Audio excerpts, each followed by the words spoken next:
Assalamualaikum warahmatullahi wabarakatuh. My name is Gazmara Galubildan, and today I'm going to presentation about sociolinguistic, and the topic is context, stereotypes, sexist language, and speech act. First, we are going to talk about context in sociolinguistic. So the context in sociolinguistic refers to the situation, background, or environment in which communication takes place. It includes the physical settings, participants, social relationship, cultural background, and the purpose of interaction. And from the explanation, context influences the choice of words. Explanation. Context influences the choice of words, sentence structures, and even nonverbal cues.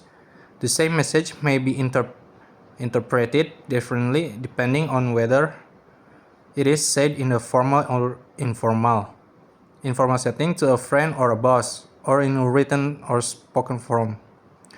And for the example is saying "What's up?" to a friend is appropriate, but in a job interview, and "Good afternoon, how are you?" would be more suitable. And next type of context. Number one is situational context, where and when the communication occurs.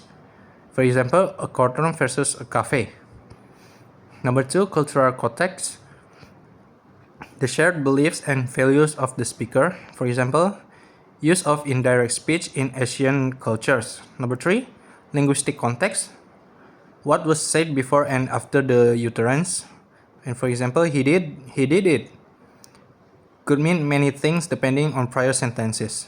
Number four, social context, the relationship between participants. For example, speaking differently to a professor than to a peer. Next, we are going to talk about stereotypes in language. So, stereotypes are oversimplified and widely held beliefs about particular groups of people.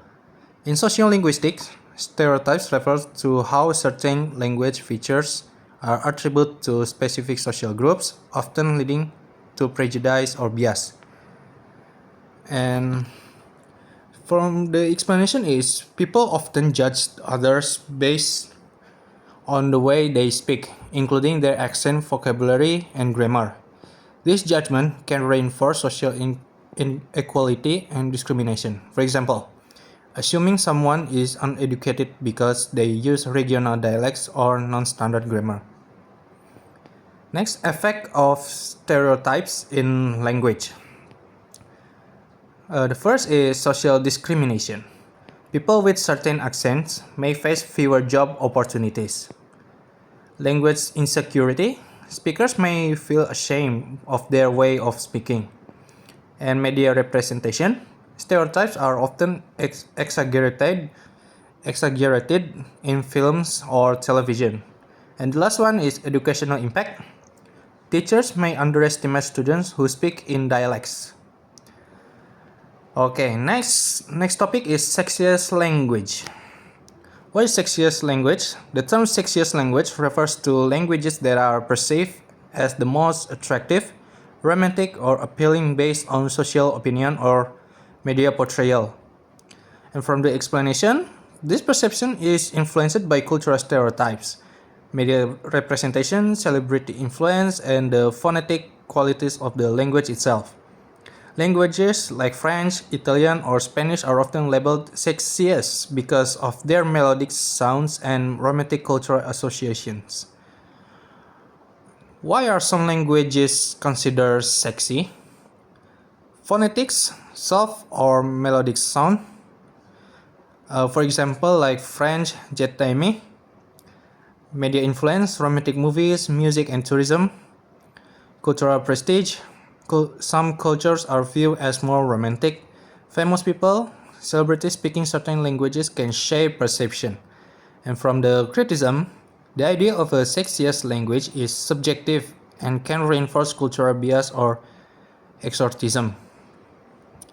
Next, speech act. A speech act is an utterance that performs a function such as request, comment, question, or declaration. But In sociolinguistics, it refers to the action performed via speaking. Like for example, saying I apologize is not just word, it's an act of apologizing. Next, we are going to talk about type of speech act. Number one is assertives. State a fact or belief, for example, it is raining. Number two, directives, request or command, for example, close the door. And number three, commissive, commit the speaker, like for example, I promise to come. Number four, expressive, show feelings, like for example, I'm sorry to do that. And number five, declaration, change the reality, like for example, you are fired. The importance in communication, speech act help us to understand meaning beyond grammar. They explain what people are doing with their words. And finally, the conclusion. So the conclusion is context shapes how messages are formed and interpreted, and stereotypes in language can create inequality and misunderstanding. Sexist language is a cultural perception influenced by media and sound. The last one is speech act. Show that language is not only about saying things, it's about doing things through speech. Thank you. That's all from my presentation about sociolinguistic. Thank you. Wassalamualaikum warahmatullahi wabarakatuh.